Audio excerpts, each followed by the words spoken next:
ಶುಭ ಮಧ್ಯಾಹ್ನ ಮುದ್ದು ವಿದ್ಯಾರ್ಥಿಗಳೇ. ಇಂದು ಪಾಠ 10 ಪದ್ಯ ಸರ್ವಜ್ಞನ ತ್ರಿಪದಿಗಳು. ಈ ಪದ್ಯವನ್ನು ನಾವಿವತ್ತು ಅಭ್ಯಾಸ ಮಾಡೋಣ. ಈ ಪದ್ಯವನ್ನು ನೋಡಿ ಮಕ್ಕಳೇ.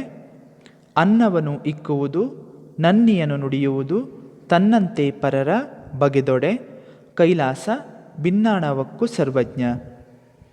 ಕೊಟ್ಟಿದ್ದು ತನಗೆ, ಬಚ್ಚಿಟ್ಟಿದ್ದು ಪರರಿಂಗೆ, ಕೊಟ್ಟಿದ್ದು ಕೆಟ್ಟಿತ್ತೆನಬೇಡ, ಮುಂದಕ್ಕೆ ಕಟ್ಟಿಹುದು ಬುತ್ತಿ ಸರ್ವಜ್ಞ. ಜಾತಿಹೀನನ ಮನೆಯ ಜ್ಯೋತಿ ತಾಹೀನವೇ, ಜಾತಿ ವಿಜಾತಿಯನಬೇಡ, ದೇವನೊಲಿದಾತನೇ ಜಾತ ಸರ್ವಜ್ಞ. ಆಗ ಬಾ ಈಗ ಬಾ ಹೋಗಿ ಬಾ ಎನ್ನದಲೆ, ಆಗಲೇ ಕರೆದು ಕೊಡುವವನ ಧರ್ಮ, ಹೊನ್ನಾಗತೆ ಬಿಡದು ಸರ್ವಜ್ಞ. ನಡೆಯುವುದೊಂದೇ ಭೂಮಿ, ಕುಡಿಯುವುದೊಂದೇ ನೀರು, ಸುಡುವಗ್ನಿಯೊಂದೇ ಇರುತ್ತಿರಲು, ಕುಲಗೋತ ನಡುವೆ ಎತ್ತಣದು ಸರ್ವಜ್ಞ. ಕೋಪವೆಂಬುದು ತಾನು ಪಾಪದ ನೆಲೆಗಟ್ಟು, ಆಪತ್ತು ಸುಖವು ಸರಿಯೆಂದು ಕಾಂಬವಗೆ, ಪಾಪವೆಲ್ಲಿಹುದು ಸರ್ವಜ್ಞ. ನುಡಿದಂತೆ ನಡೆ, ನಡೆದಂತೆ ನುಡಿ. ಇದು ಈ ಒಂದು ಸರ್ವಜ್ಞನ ತ್ರಿಪದಿಗಳು. ತ್ರಿಪದಿ ಅಂದರೆ ನಿಮಗೆ ಹೇಳಿದ್ದೀನಿ ನಾನು. ತ್ರಿಪದಿ ಅಂತಂದರೆ 3 ಸಾಲಿನ ಪದ್ಯ. ಅಂತಂದರೆ 3, ಪದಿ ಅಂತಂದರೆ ಸಾಲುಗಳು. ಈ 3 ಸಾಲುಗಳನ್ನು ಹೊಂದಿದಂಥ ಪದ್ಯವನ್ನು ನಾವೇಂತೀವಿ ತ್ರಿಪದಿಗಳು ಅಂಥೇಳಿ ಕರಿತೇವೆ. ಇದನ್ನು ಬರೆದಂಥವರು ಸರ್ವಜ್ಞನವರು. ಇದನ್ನು ನಾವೀಗ ಹಾಡ್ತೀನಿ, ಸರಿಯಾಗಿ ಕೇಳಿ.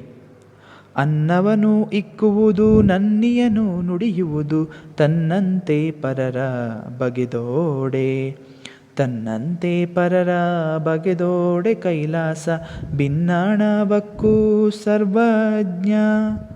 ಕೊಟ್ಟಿದ್ದು ತನಗೆ, ಬಚ್ಚಿಟ್ಟಿದ್ದು ಪರರಿಂಗೆ, ಕೊಟ್ಟಿದ್ದು ಕೆಟ್ಟಿತೆನಬೇಡ, ಕೊಟ್ಟಿದ್ದು ಕೆಟ್ಟಿತೆನಬೇಡ, ಮುಂದಕ್ಕೆ ಕಟ್ಟಿಹುದು ಬುತ್ತಿ ಸರ್ವಜ್ಞ.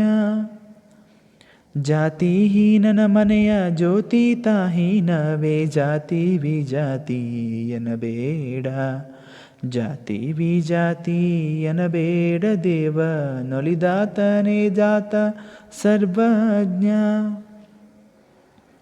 ಆಗ ಬಾ ಈಗ ಬಾ ಹೋಗಿ ಬಾ ಎನ್ನದಲೆ, ಆಗಲೇ ಕರೆದು ಕೊಡುವವನ, ಆಗಲೇ ಕರೆದು ಕೊಡುವವನ ಧರ್ಮ, ಹೊನ್ನಾಗದೆ ಬಿಡದು ಸರ್ವಜ್ಞ. ನಡೆಯುವುದೊಂದೇ ಭೂಮಿ, ಕುಡಿಯುವುದೊಂದೇ ನೀರು, ಸುಡುವಗ್ನಿಯೊಂದೇ ಇರುತ್ತಿರಲು, ಸುಡುವಗ್ನಿಯೊಂದೇ ಇರುತ್ತಿರಲು, ಕುಲಗೋತ್ರ ನಡುವೆ ಎತ್ತಣದು ಸರ್ವಜ್ಞ. ಕೋಪವೆಂಬುದು ತಾನು ಪಾಪದ ನೆಲೆಗಟ್ಟು, ಆಪತ್ತು ಸುಖವು ಸರಿಯೆಂದು, ಆಪತ್ತು ಸುಖವು ಸರಿಯೆಂದು ಕಾಂಬವಗೆ, ಪಾಪವೆಲ್ಲಿಹುದು ಸರ್ವಜ್ಞ. ನೋಡಿ ಮಕ್ಕಳೇ, ಇದು ಸರ್ವಜ್ಞನ ತ್ರಿಪದಿಗಳು. ನೀವೆಲ್ಲರೂ ಇದನ್ನು ಇದೇ ರೀತಿಯಲ್ಲಿ ರಾಗಬದ್ಧವಾಗಿ ಹಾಡಿ ಕಂಠಪಾಠವನ್ನು ಮಾಡಿ, ಬಾಯ್ಹಾಟ್ ಮಾಡಿ, ಸರಿನಾ?